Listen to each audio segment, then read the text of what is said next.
प्रितीच्या बाबणीनो तुमकां सगल्यांक देव बरो दीस दिवं म्हणटा. आयज सोमार आनी आयचें शिवर्तमान जावन आसा लुकाचो 14वो विसवोर वोड 12 ते 14 पर्यंत. लूक चॅप्टर 14 वर्सेस 12 to 14. आनी आतां आमी पयलें देवाचें उतर आयकुया.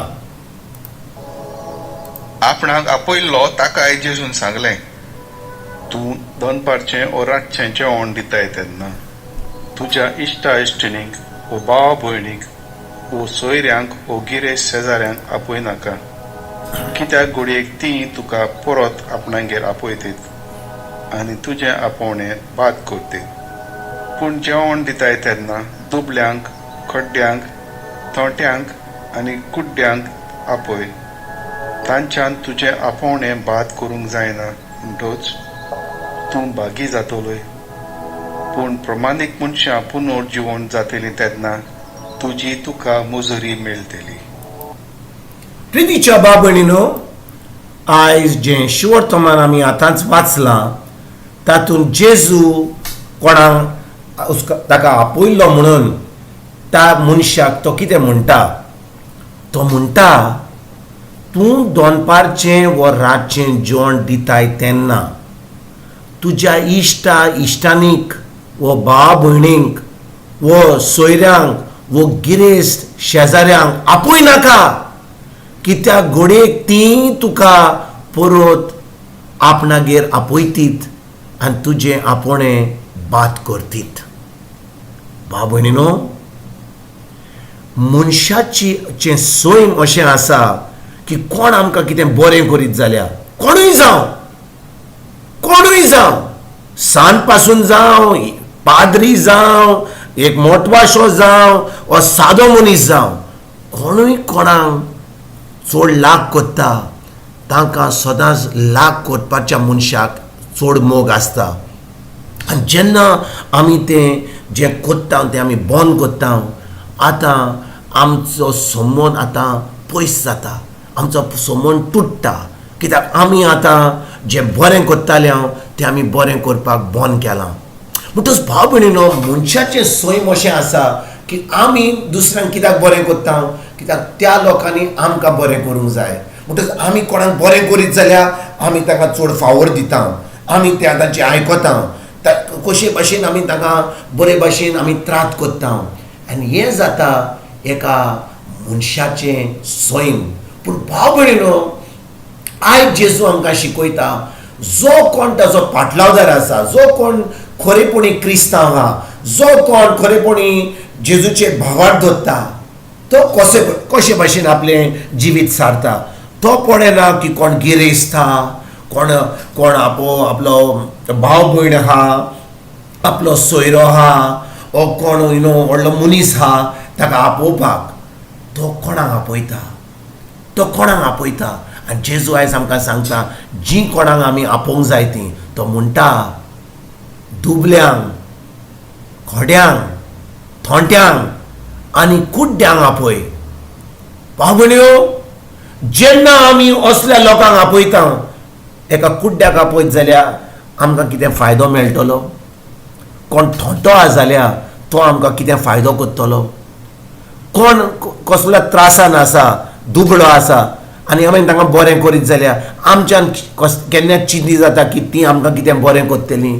पूण जेजू म्हणटा, ह्या लोकांक जेन्ना आमी आपयता, दुबळ्यांक, थोंट्यांक, कुड्ड्यांक, बेऱ्यांक, खड्ड्यांक, भाव भयणीनो, आमी जेन्ना तांकां बरें करता, जेजू म्हणटा जेन्ना तो परत येतलो आनी पुनर्जीवनपण जातलें तेन्ना आमकां आमची मुजरी मेळटली.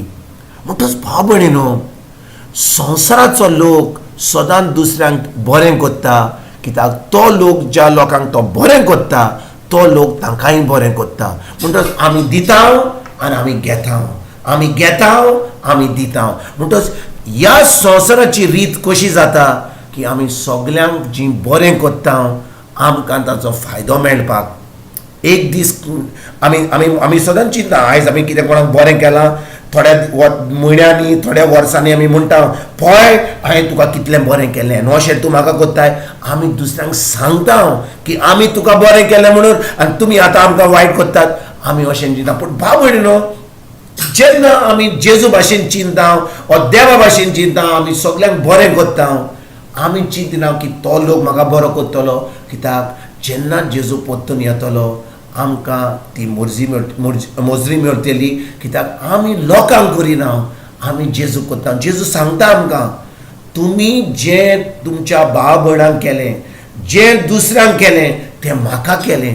म्हणटच आमी तें जेजूक केलें जाल्यार आमची मुजरी कोणा कडसून मेळटली? जेजू कडसून मेळटली. म्हणटच आयज तान आमी चिंतूंक जाय, कोण आमकां आमच्या जिवितान येता आनी आमकां कसलो आदार मागता, कोण आमकां कितें बरें करपाक सांगता, आमी तांकां खरेपणी बरें करपाक एकदम गरजेचें. भाव भयणीनो, हेंय आमी चिंतूंक जाय. कोण आमचो फायदो घेता जाल्यार, परतून फायदो घेता जाल्यार आमी चिंतूंक जाय, हो लोक खरेपणी फकत फायदो घेवपाक येता वो खरेपणी तो त्रासान आहा आनी आमी तांचे आदार करूंक जाय. कित्याक खूब लोक फकत दुसऱ्यांचो फायदो करतात, केन्नाच आपयनात, कोणेच कसले उलोवपाक वा मागणे करपाक अशें चिंतना. पूण जेन्ना तांकां कसलो आदार जाय, तांकां कसलें कितें बरें करूंक जाय, तेन्ना ती चिंतात. जे भाशेन थोडो लोक फकत देवाचें चिंता जेन्ना तांकां कसलो आदार जाय, ना तर केन्नाच ती देवा कडेन मागणे करिनात, फकत धर्म करतात पूण समून देवाशी घट दवरिनात. आनी भाव भयणीनो, असल्या लोकांक आमी सांबाळून दवरूंक जाय.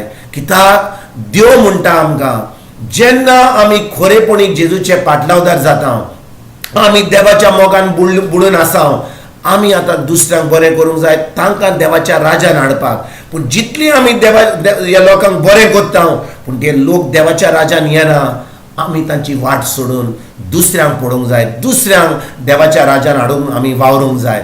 आयज भाव भयणीनो, पवित्र आत्म्याच्या आदारान जें कितें आमकां पवित्र आत्मा सांगता तें आमी पाळूंक, ताजो आवाज आयकून आनी खरेपणी देवाची खोशी आमच्या जिवितान करूंक आयज तान आमी सुरवात करुया. तुमकां आनी तुमच्या फॅमिलीक एक बरो दीस हांव येता आनी परतून तुमचे कडेन उलोवपाक फाल्यां हाजीर जातलो. तुमकां सगल्यांक आमच्या सर्वुंडारा जेजूची कृपा, आमच्या सर्गीच्या बापाचो मोग आनी पवित्र आत्म्याचो एकवट तुमकां आनी तुमच्या फॅमिलीक हांव आवडटा.